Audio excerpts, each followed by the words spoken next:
This is Sylvia Shults, the host of Lights Out. Welcome to the show.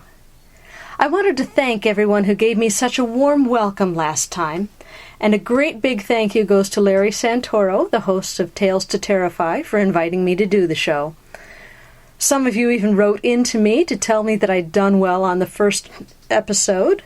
Richard Farron Barber sent me a message on Facebook saying, "Hi Sylvia, I just wanted to say what a great addition your segment is to Tales to Terrify.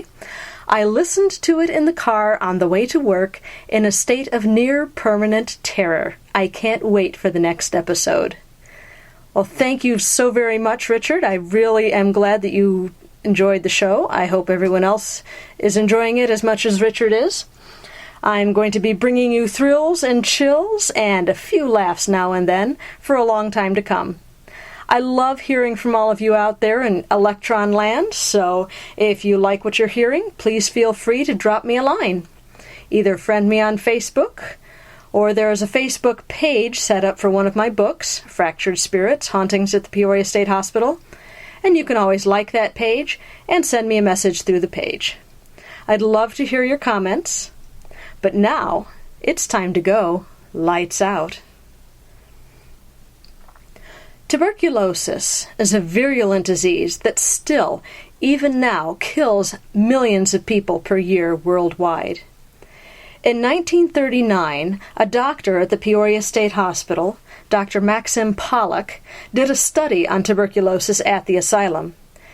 He discovered that 95% of people, staff as well as patients, at the asylum suffered from some form of tuberculosis. In 1940, the asylum decided there was a need for a dedicated TB ward. Even so, it would be another 10 years before the Pollak was actually built. The Pollak Hospital opened in 1950 and closed, along with the rest of the asylum, in 1973. During this period of 23 years, there was an average of 3 to 5 deaths a week at the Pollak Hospital. This, naturally, makes the Pollak one of the most haunted buildings at the asylum. Because tuberculosis is such a highly contagious disease, often whole families would succumb. An investigator shared with me the following EVP that they recorded at the Pollak. Since you'll likely be listening to this as a podcast, please feel free to back up and listen until you hear the faint voices at the end of the clip. You'll hear an investigator ask 3 times if anyone is there, if anyone wants to say anything. Then, very faintly, you'll hear a little child say, "In here," followed by a deep male voice saying, "Get back." Is this maybe a father wanting his little one not to talk to strangers? Is there anyone in here? Anyone in here?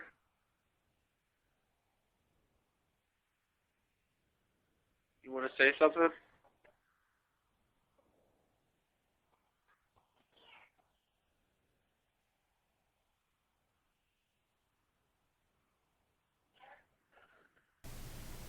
As a paranormal investigator, I find the most incredible thing about the Pollak to be that the supernatural can be experienced here by every single one of the senses. People have seen full-bodied apparitions here, as well as shadowy figures. Tuberculosis causes lesions on the lungs. Coughing ruptures those lesions, and one of the classic symptoms of TB is coughing up blood. People have tasted blood in their mouths while in the Pollak. Sometimes the taste is so strong they have to leave the building and go outside to vomit in the grass. People have been touched. I myself had someone hold my hand for several minutes in the basement of the building. I was investigating the building with Peoria Paranormal, and we were in the basement using a ghost box to communicate with the spirits. A ghost box is essentially an AM radio set up to scroll through the dial to produce white noise, from which the spirits can form words. Oh, wow. Come on up and speak right into my box that I got in my hand here. Okay. Yeah, I'm fine. It's just like something, my hand is warm. Yeah, my left hand. Oh, it's definitely hand warm. It's like something warm is holding my hand. That is so cool. Oh my gosh. I've never been touched before. I think this might be it because it feels like something warm is holding my hand. And it's not a breeze. It's just like something warm around my hand. This is cool.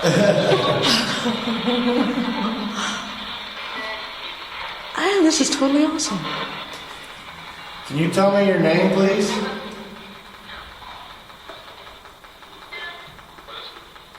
Were you just holding somebody's hand? Stacy, can you tell me what's going on here? Because this is wonderful. Is someone holding my hand? I really want to know. Warms it. It's hard to say. Hold on. It's like this warm pulsing on my fingers. I'm not focusing on it. I'm just focusing on something else. Sorry. I'd really love to know. I'm kind of disappointed that my buddy's not coming out to say hi to me. Now it's fading. It wasn't a little girl, it was a man. Yeah. It's Oh, the wow. girl. This was the man. Oh No, my. the little girl's voice was on the thing. It said stop. Do you want me to stop?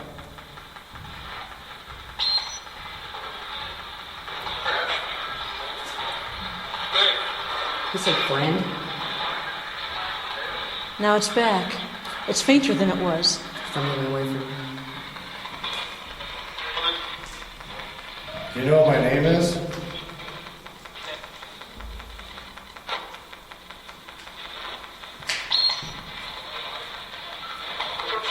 You have a fan. That is so cool. It's always a dude. I'm trying to hear it. Wow. He's gonna pull away because I was doing that. Oh. How many spirits are down here with us? Yeah, it's much fainter than it was. 10? Wow. Yep. 10. 10. Yep, 10, 10. yep, 10. Thank you. Earlier that same evening, I'd gone down to the basement with a group of investigators. There was already a group down there, so we decided to go back upstairs to the women's ward. I didn't know most of the people that were there that night, so when a girl with long blonde hair fell into step behind me as we were going up the basement stairs, I didn't think anything of it. It wasn't until I got to the top of the stairs and turned to hold the heavy metal door for her that I realized that all wasn't exactly as it seemed. When you get too many people together, it just scares them. We'll be back. Oh, I can understand that. There's one that comes up to the steps. She's followed us up the steps. So Right behind us right now? yeah, She's more than welcome to follow. she won't. Because She won't go any further. I could have sworn there was someone else behind me. Yeah, she won't go any further. Oh, Gotcha. So you did have experience. You didn't know. You feel that coming up behind you? I saw someone out of the corner of my eye. I thought it was another investigator. We'll let them continue down there. Maybe they can get... Another sense that gets involved at the asylum, and especially at the Pollak, is one's sense of smell.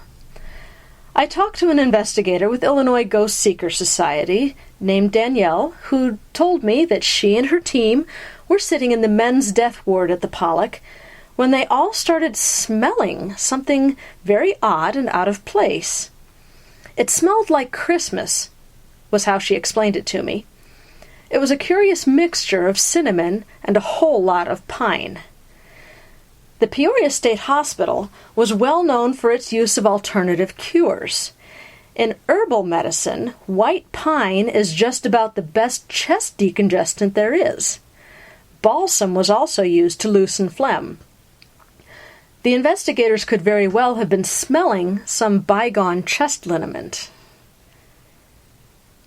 Chris Morris is in charge of the Pollak and has been steeping herself in the history of the asylum for years. Chris told us how she first became involved with the Peoria State Hospital. What is it that made you this involved? I was about 7 years old, and my grandpa brought me up here for the first time. We have a family member that's buried in the cemeteries. Oh, And when he brought me to the hilltop, he told me that special people were here. Now, I thought he meant giants, Yeah. because the buildings were enormous. Yeah. And I was always enamored with the place. Well, I got to be a teenager and started to hear all the campfire stories. The abuse and the torture and the shocking everybody and, how terrible it was. So I started looking into it myself. Started going into the libraries and, getting all the information I could possibly get. And the story I started to puzzle piece together wasn't anything like what you hear. So at that point, I started to tell people the truth about the asylum, which didn't give me a very good reputation in high school. Became the asylum girl. So, and even since then, I've always tried to be involved with any historical stuff that's involved up here. Okay. She also shared with us some of the research she's done on the history of the asylum. So, That is way now I past found this cool. in the bakery before they tore it down. It was shoved up in a light socket, and I haven't gotten it back together yet. It's a Daily Time ticket, and one of the asylum newsletters is in here. Oh, And I'm wow. going to put it all back together eventually. They really? Aw. It even has a poem in there about how we treat our patients and their families with respect and that kind of thing. Now, have you ever seen this? No, you told me about it. But I've never Now, actually I seen made it. a copy. So we don't hand this out anymore. We don't let people touch it and everything because it's getting too old. Yeah. But I'm handing it to you because I don't mind. Okay. So you guys handle books all the time. You understand how they work. But that's the actual nurse's guide where I told you about her story about how the patient said, my mother is dead, my brother is dead, this is a nut house, and I am a hairbrush. That actually comes from that. And it goes into detail on that for church, you got to double check their hair and their teeth and their nails. And you have to wash them every day, but doubly as much before they go to church because these people need to look nice when they go to church. That's what their life was before here. We make sure that their life is the same. It really goes into detail on how every single ward of the hospital, because she had to go to every building, they really were treated so very well. Yeah. And then we were one of the first establishments to do a punch card. And that made sure they knew exactly what nurse or what orderly was in what place all the time. So if a patient was beaten or something bad had happened, you knew exactly what person was there. We were one of the first institutions to do that. Did that ever happen? Were any patients beaten? On occasion, there was patient-on-patient violence. In the early days, we did have some patient-on-orderly, orderly-on-patient violence. Was another reason why Dr. Zeller decided that women should be on the wards because they were better. Soft-spoken word and a smile is better than the hard hand of a man. So, but yeah, this is the kind of stuff that I've been collecting over the years to really give people a good history on what it was really like up here. Last week we had a group here, and this lady, she actually worked here, and she said that there was a patient that she was the queen. Oh my. She was the queen, and the friend that was next to her was her servant, and she followed her around all the time. And when the lady here gave her X-rays, the queen made a $100,000 check for her, and she said it was really intricate. And I said, "Do you still have that?" She says, "I don't know." Can you imagine something like that? Well, and she came in. Delusion. She came in and she sat down for my history, and I could see her up in the front row, and I was like, okay. And I did my history like I always do, and then she went first to Jackie's area. And then, Jackie, you go ahead and tell them what she said to you. Oh, she said, I came here, she said, I was ready to correct. I was ready to correct everything that was wrong. She goes, it was perfect.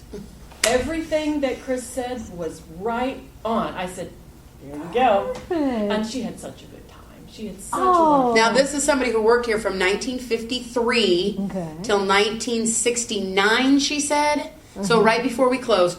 That is a long time. That's almost 20 years. Yeah. And if she says that I'm on the mark, Yeah. I'm on the mark. Oh, yeah. And that's a dietary ward report. I thought I had my glasses with me. I didn't have them with me. This I have to put back together. Oh, If and you see on the two ward reports, you'll see that there's a building not on here because no patients were kept there. Oh, okay. There's no Bowen. Wow, there's a lot. But if you look here, you can see the Leviton, the Talcott, Oh, yeah. the Pollak. Sure, and Bowen's not even on there because there No. aren't any patients. That's right. Sure. So that I think is very interesting. And then you have this. This is a bus pass from the old hospital. And it shows exactly how often the bus ran up here so that you could visit your loved ones 4 times a day. And I love the fact that the phone number on there is only like 4 digits. Now, the eerie thing about that is occasionally we'll get text messages up here, and the text message will have nothing to say, but the phone number that comes in will be 4 digits. Well, So you can add that to your thing for sure. Because it happens to us pretty regularly. Jackie was one of the first ones to get it, and we were like, "What? That doesn't even make sense. Why would it only be 4 digits?" And then I brought that out, and we were sitting here talking, and we were like, "How eerie is that? That we occasionally get blank text messages from a phone number that's 4 digits." I visited the Pollak one sunny April afternoon with Karen Dodd, who was interested in the place. Chris encouraged us to spend some time investigating the basement, which is one of the most haunted spots in the building. It's been pretty active down here in the last couple of weeks, so I'm going to let you do what you do. Do you want me to go ahead and pop these lights out? I don't have one on in there. You need to leave those on for you? Yeah, let's... Okay. I'm just the biggest... We will be just right upstairs, and you guys spend as much time down here as you feel comfortable spending. All right, cool. Thanks. All right. We're going to down here then. I love your confidence in me. Thank you. I am freezing, though. It is really cold in here. Wow, yeah. When we got down there, I told Karen a few of the anecdotes that volunteers had shared with me. And there are several wonderful spirits down here, as well as one that is really kind of unpleasant. There's the spirit of a little girl down here named Elizabeth. She's about 5 years old. And investigators think that she had some sort of speech impediment in life, because any EVPs that we get that can be attributed to her are kind of garbled. what is EVP? I mean, I know what it is, but what are the words? Electronic voice phenomena. That's when you're recording. That's why I've had the recorder going on the entire time. You don't hear it when we're standing around talking, but when I play the recording back, hopefully someone will come up and be talking to us, and then you hear it on the recording later. Okay, so Elizabeth is down here. The doll, poor little doll, is sitting in a puddle of water there. A couple summers ago, some of the volunteers came down here and they put a circle of baby powder on the floor and put the doll in the middle of the circle of baby powder. And the next time they came down, there was the doll was lying on her side, but there was a perfect circle of drag marks where her heels had been spun around in the baby powder. Which is neat. Experiences that a lot of people have had down here. We'll go ahead and go into the morgue here. And this is a really inadequate little flashlight. Wow. You see that door right over there? There's a great big metal door that leads into another small room. People will hear that door open and shut with a great big groaning clang, but it doesn't actually move. Mm-hmm. This right here is the morgue where the bodies were stored until relatives came to claim their bodies. What will happen quite often when people are down here at night doing investigations is that they'll see a shadow poke out from behind that, in the doorway. A shadow will peek out, keep track of what you're doing. Once inside the morgue, we sat quietly for a while, hoping to get some sign of paranormal activity. While we didn't hear anything unusual, our attention was caught by a strange shadow that showed up on the wall of the morgue.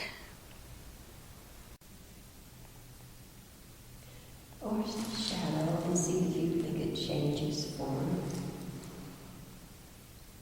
It might just be my eyes. Yeah, are you talking about this one here? Uh-huh. That's the one I was noticing. It seems almost to get darker and lighter as I'm looking at it. To me, it seems like it goes down a little bit Yeah. and moves to the side. So I'm not the only one seeing that. That's good.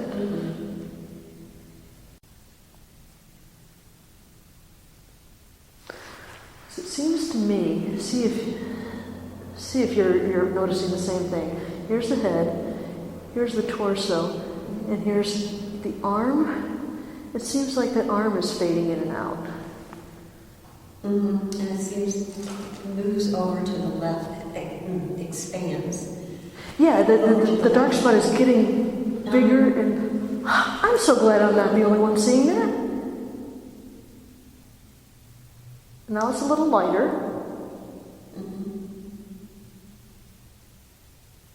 And now it's over to the side again. Yes.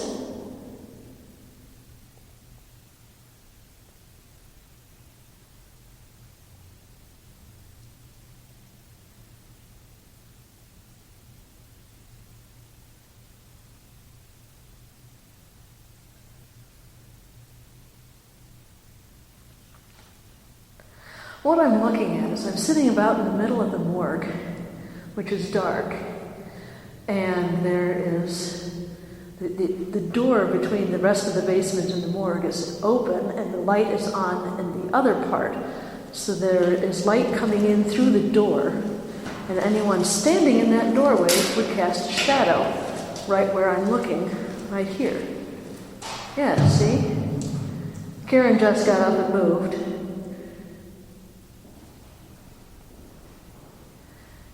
And what we were both looking at is a shadow cast on the wall that seems to be fluctuating a bit. It's about 3 foot tall. And I'm just realizing she left me alone in the morgue. Thank you. And there's Karen's shadow, and she's coming back into the room. And that shadow is still on the wall, but it seems it's fluctuating. It's getting darker and it's getting lighter. I see the lighter. Yeah, there's a shadow of the wire up on top. But this is the shadow, a human-shaped shadow about 3 foot tall. And it looks for all the world like there's somebody standing in the doorway.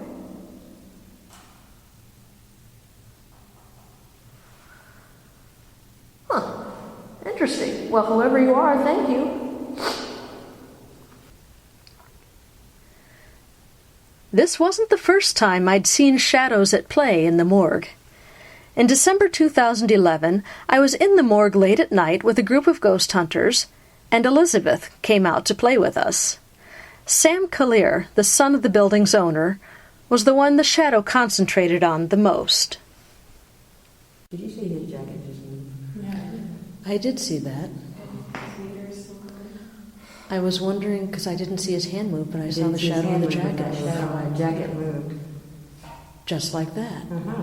Is it okay? Thank you. Goosebumps, or is that just... Okay. What is that? Are you seeing this? I am. There's a shadow on his jacket and his arm is not moving. Nothing's moving. Wait. Danielle, you move a little bit. Nope. It's not her. It's not her. We have to make sure. Go back the other way. Are you moving at all, Sam? No. He's not moving. I can tell he's not moving. Which, this way? And the other way, back towards him. Move No. your hands up and down. Me? No. Danielle. I totally There it saw is. it. Oh my god. I know. Oh my god. You seeing this? And it's not me. I thought it was me. It's not me. This Oh my is god, a- that's scary. Don't pay It's attention. okay. Don't- You're they fine. Like you. It's okay, Sam. They like you. It's, Yeah. I think it's a child. I do believe it is. Because it's short. It says, a boy, child. So, Sam, this is wonderful. Over there, move your arms over there. We already did. Yeah, we did. I thought it was me. I thought it was my shoulder, but it isn't. It's not...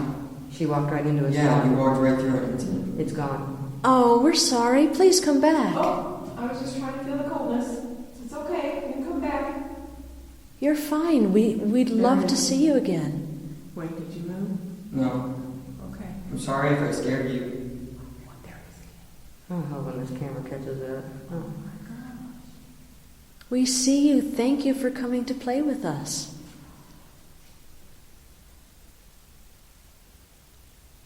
Can you see the camera from where you're at, Sam? No. No, it's behind the post. It's still on you. Go ahead, walk back over here. There you are. Hello. Don't move, Sam. You stay. Hi. Watch the front of his coat. Are you comfortable okay over there, though? Yeah, I'm good. You're doing great, Sam. My heart's already seen now. You're fine. You're doing awesome. Don't be afraid. Hi. Yeah. Yes. I did. You're doing great. You can move anytime you want to. Take a deep breath, Sam. Just take a deep breath in As the long light. as It's really, Sam, it's really great that you're wearing a dark coat with a light shirt underneath because you can see a shadow very clearly on your shirt. And it's not moving with your jacket, it's not moving with your arm. This is fascinating. I feel a It's- sharp pain in my left leg. Okay. What? Go ahead and move. Okay. If you need to move, go ahead. Oh, Are you okay? I'm good. Oh, Sam, that was amazing. What did you say about avoid?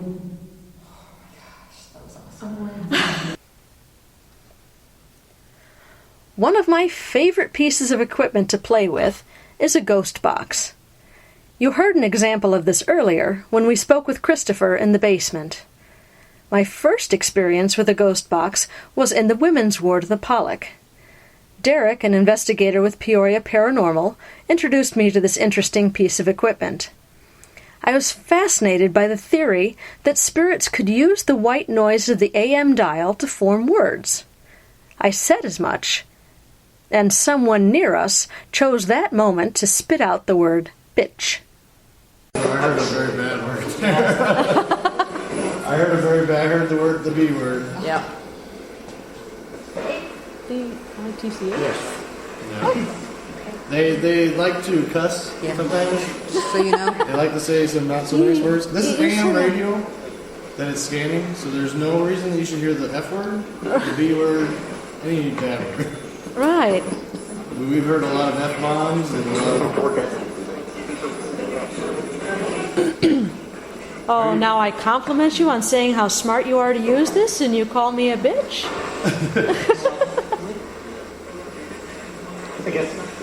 I guess not. Are you okay with us being in this room with you right now? Record. Do you want just me to leave since I'm a male?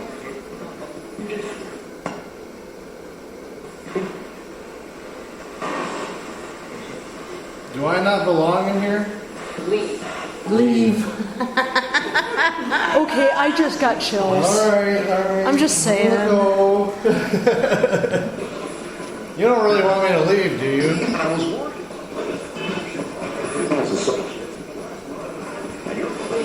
Leave. Do you want Derek to leave? I really will leave.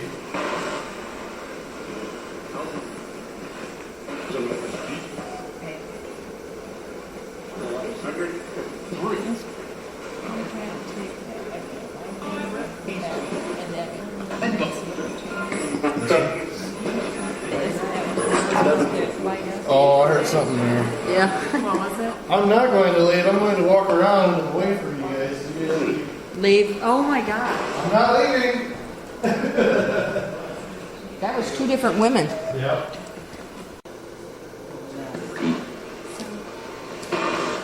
I just saw a shadow, kind of, like actually in. Is there anybody in the hallway? Can you see? It moved from right to left, like literally across I the don't window. see anyone in the hallway. Zone. Meeting.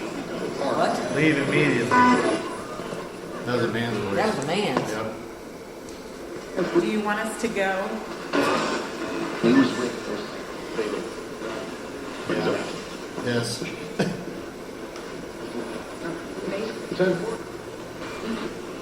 Okay, I'm gonna go ahead and turn our box off here.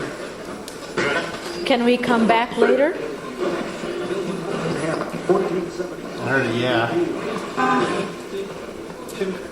I didn't hear that. Can you say that again? Can we come back later, please?